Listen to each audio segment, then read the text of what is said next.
Peut-on encore vraiment les nommer, les appeler les 7 magnifiques? C'est la question qu'on va se poser parce que depuis le début de l'année, les performances de ces stars de la tech, ces méga caps de la tech américaine, elles sont un petit peu en retrait par rapport à d'autres compartiments de la cote. Alors la question c'est, voilà, trou d'air, passager, ça peut arriver après autant d'années de forte hausse ou peut-être changement de perception des investisseurs. On sait qu'on vous en parle aussi parce qu'NVIDIA va publier ses résultats cette semaine. Bonjour Laurent. Ouais, mercredi, et c'est bien sûr l'événement de la semaine. Oui, Laurent Grassin, directeur de la rédaction de Boursorama. Je pense aux investisseurs qui ne regardent pas les marchés tous les jours, à chaque heure, qui se diraient, mais quand même... Boursorama, ils regardent tous les jours. Et qui se disent, c'est quoi, comment ça, les performances c'est magnifique, c'est incroyable, c'est dingue. On va redonner leur nom d'ailleurs au passage aussi. Oui, c'est intéressant. C'est aussi intéressant de voir l'histoire. On est passé des GAFA aux GAFAM, c'est magnifique. Donc on a effectivement de l'alphabet, Google pour faire simple, on a du Microsoft, on a du Meta, on a du Amazon, et puis on a rajouté là-dessus, on a rajouté du Tesla et du Nvidia. Il y avait Apple, bien sûr, que je n'ai pas nommé. Ouais. Donc voilà pour ce groupe de méga cap. Qui a surperformé pendant des années. Et vous l'avez dit, David, il y a depuis, si on devait dater un petit peu ce coup d'arrêt, c'est octobre de l'année dernière, octobre 2025, sur lequel il y a un mouvement d'arrêt. Alors, attention, mouvement d'arrêt. On n'est pas sur de l'effondrement, on n'est pas sur un retournement spectaculaire. Il y a quand même des baisses jusqu'à 20% quand même. Mais vous avez raison de le dire, il y a quand même des baisses. Juste, on va rappeler quand même la capitalisation globale de ces ultra méga caps, c'est un peu plus de 20 000 milliards de dollars.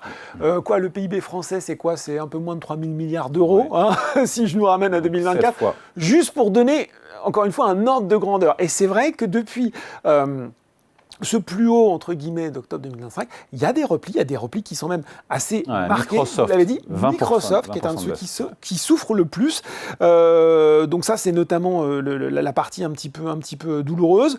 Et puis, il y en a qui résistent mieux. On se rend compte, effectivement, que c'est aussi assez intéressant. On aura l'occasion d'y revenir. C'est un groupe assez hétérogène. Si je regarde depuis le début de l'année, donc on voit qu'on a des performances qui s'échelonnent entre plus 2,7% pour Nvidia, moins 20%, vous le disiez, pour Microsoft. Donc ça, c'est depuis janvier, donc quand même accélération du repli. Et si je devais le comparer aux indices, on a plus 1,5 pour le Dow Jones en ce moment, moins 2,6 pour le Nasdaq. Mais bon, c'est pas très surprenant, puisque quand les Magnificent Seven éternuent, c'est tout le Nasdaq qui s'enrhume. Et puis on a plus 4,5% pour le CAC 40. Rendez-vous compte, on fait mieux on fait mieux. Et donc vous l'avez dit, Microsoft à la peine et Nvidia, Apple qui résiste plutôt mieux. Oui, après on peut se dire, pardon Laurent, qu'après des années encore une fois de très forte hausse et cette magnifique, il y a un petit ralentissement, une petite consolidation, c'est sain, c'est normal, sauf qu'à côté de ça, on voit des valeurs plus traditionnelles à Wall Street qui affichent des performances assez intéressantes. Oui, et en fait, c'était intéressant parmi la plupart des perspectives, vous savez, des perspectives boursières 2026, des grandes sociétés de gestion, il y avait un mot d'ordre presque qui revenait souvent, c'était se désensibiliser aux méga caps. On avait le sentiment, effectivement, que beaucoup de gérants, beaucoup de professionnels, devant la forte hausse de ces valeurs, se disaient, bon, on est peut-être allé très haut, très fort, et il faut aller chercher autre chose. Le mot aussi depuis le début, c'est rotation. La grande rotation des portefeuilles, même sur le plateau d'Ecorama, vos experts en parlent souvent, et on est allé rechercher effectivement des secteurs plus traditionnels, on s'est réintéressé aux petites et moyennes capitalisations, on commence à se réintéresser aux marchés émergents, on parle beaucoup de l'Asie du Sud-Est en ce moment. On a fait une vidéo là-dessus. Et puis, et c'est super intéressant. Et c'est vrai, quand on regarde sur la cote américaine, puisqu'on s'est concentré sur la cote américaine pour ce sujet, qu'est-ce qu'on voit? Quelles sont les stars de ce début d'année? Caterpillar. Oula, rien à voir. Voilà, de l'engin de chantier, plus 75% en 6 mois. Quand même, 75% en 6 mois. Honeywell industriel, 29% en 3 mois. Chevron, plus 23% sur la même période. Donc on voit effectivement retour des valeurs un petit peu traditionnelles, des petits cycliques. La pétrolière, bien sûr, on reparle aussi, mais ça ne va pas vous surprendre, de la défense, de la santé. Il faut quand même voir que Lockheed Martin, qui n'était pas particulièrement bon marché, a encore pris 47% en 6 mois. Johnson & Johnson prend 38%. Donc oui, on voit bien qu'à côté des performances plutôt en demi-teinte des Magnificent Seven, il y a des grosses boîtes plus tradies de la côte américaine qui continuent à performer, et même qui performent davantage. Donc on peut parler de relatif désamour des investisseurs pour les Magnificent Seven. Oui, on peut parler, et pourquoi les causes On a eu l'occasion de les commenter, bien sûr, mais c'est important de rappeler d'où on vient et où on est aujourd'hui. C'est-à-dire que ce qu'on aimait dans Magnificent Seven, c'est qu'on avait l'impression qu'elles étaient gagnantes tout le temps. Souvenez-vous, quand on sort du Covid, on avait peur, on se disait, mais vous vous rendez compte comment ça va se passer? Ben non, en fait, pas de problème, tout le monde s'en est parfaitement sorti. Ce qu'on aime dans ces boîtes, en distanciel, et en fait, finalement, voire même, ça a été un accélérateur. Donc en fait, on sort de cette période, on se rend compte que finalement, ce qu'on adore dans ces boîtes, ce sont des grosses capitalisations, je ne vais pas le redire. Elles génèrent énormément de cash, elles sont très rentables, elles sont plutôt asset light, David, c'est-à-dire qu'elles sont dans la data, elles sont dans les services, donc certes, il y a du serveur, il y a des choses comme ça pour le cloud, etc. Mais il y a quand même des grosses rentabilités, des gros cash flows, des grosses trésoreries. Il y a du buyback, il y a des rachats d'actions, donc ça, c'est formidable. Donc tout ce qui fait qu'on est quand même très très content de les avoir en portefeuille. Coche toutes les cases. Et la croissance. Et donc, on est prêt à les payer cher, je ne vous refais pas l'histoire. Sauf que, depuis quelque temps, effectivement, le point qui commence à intéresser ou à inquiéter tout le monde, c'est les dépenses d'investissement. On se dit, mais qu'est-ce qui se passe quand, soudain, une boîte qui a en dépenses d'investissement 4% de son chiffre d'affaires en 2012 passe à 15% aujourd'hui? C'est plus la même histoire. Comment ça se passe quand, finalement, on se dit que cette année, bon an, mal an, alors, c'est pareil, très dur d'avoir vraiment les chiffres précis, mais on s'attend sur les Magnificent Seven à 600 milliards de dollars d'investissement. C'est 2 fois plus qu'en 2020. Voilà, c'est ça. C'est déjà 2 fois plus qu'en 2021. Exactement. Et McKinsey nous dit quoi? Nous dit, finalement, les dépenses totales dans le secteur, ça pourrait être 5200 milliards de dollars d'ici 2030.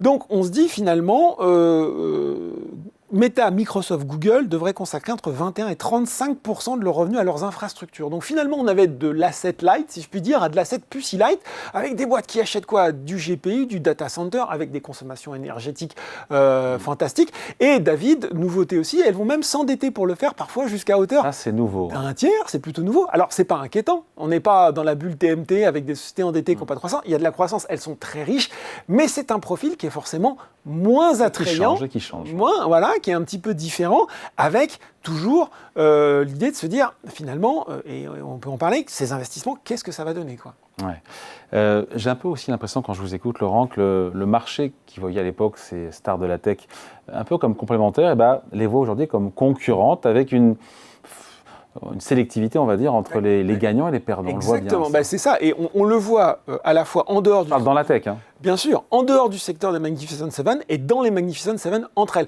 En dehors, on l'a vu, souvenez-vous, le mouvement tectonique, tectonique j'exagère, mais en tout cas ce qui a marqué les marchés, c'est Anthropic qui sort il y a quelques semaines, son nouveau modèle de cloud, soi-disant assistant juridique. Très vite, les logiciels dévisent dans la foulée.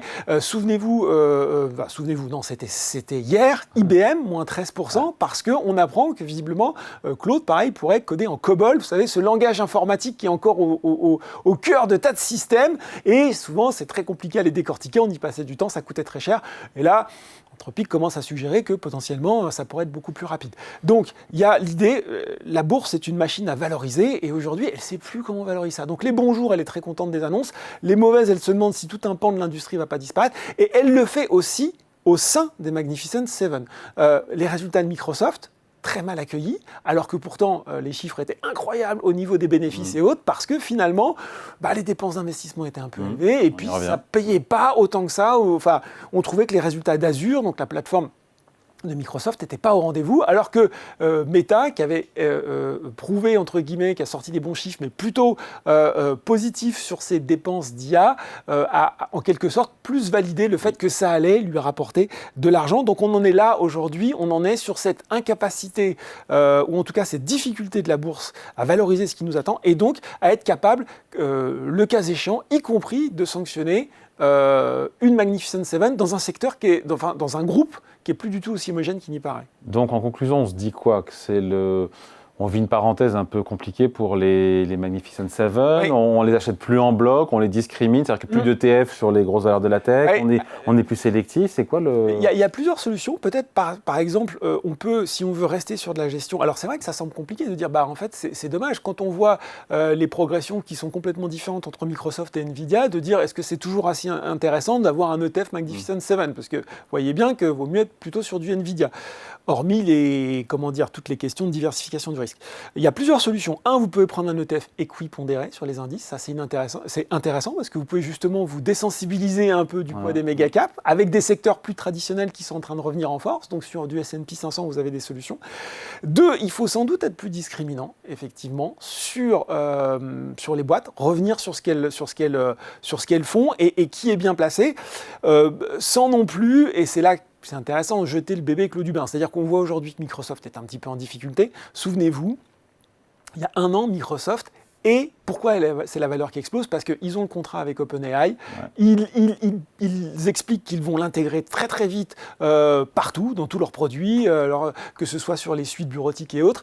Et on a l'impression, à ce moment-là, que Alphabet, Google est super à la bourre. Aujourd'hui, on nous dit quoi? Que finalement Gemini est sans doute l'IA la plus avancée et la plus compétitive du système, enfin en tout cas de cet écosystème-là. Donc on voit bien que les guerres de position sont très chères. Elles vont continuer à coûter très cher, mais que les boîtes restent quand même bien placées. Donc oui, sans doute être plus discriminant. Peut-être qu'il faut la formule magique, tu sais quoi, tu mets, t'achètes les big tech US et puis tu te laisses porter, et un petit peu moins simple qu'avant. Juste un dernier mot, David, pour finir, parce qu'on a parlé d'NVIDIA. Ouais. On attend qu'NVIDIA publie ses résultats. Ouais. C'est des résultats qui génèrent toujours beaucoup de volatilité, beaucoup de stress sur les marchés, y compris sur les prévisions de résultats de NVIDIA. On attend bien sûr à ce qu'ils dépassent largement les prévisions. Et en fonction de ça, vous savez, maintenant, ils s'amusent à calculer la réaction possible du titre en fonction des prévisions. Donc là, je n'ai pas eu les derniers chiffres, mais souvent, ça peut aller de -9 à +12. Donc si vous vous intéressez à la tech, attention, laissez passer cet épisode-là. Ce sera intéressant quant à ce que ça va nous dire sur l'état et l'évolution de la demande, mais on vit un monde fascinant.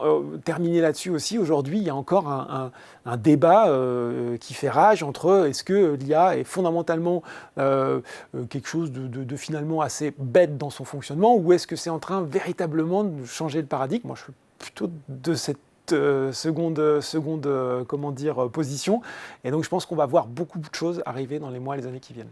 Donc on ne délaisse pas les Magnificent. Non, je pense pas. Ça peut être une opportunité d'ailleurs au passage. Oui, et pourquoi pas? Et pourquoi pas? Finalement, quand on voit Microsoft qui a beaucoup baissé, on peut se dire, en tout cas, de s'intéresser au dossier. Allez, merci beaucoup. Explication signée Laurent Grassin, directeur de la rédaction de Boursorama. Merci Laurent. Merci David.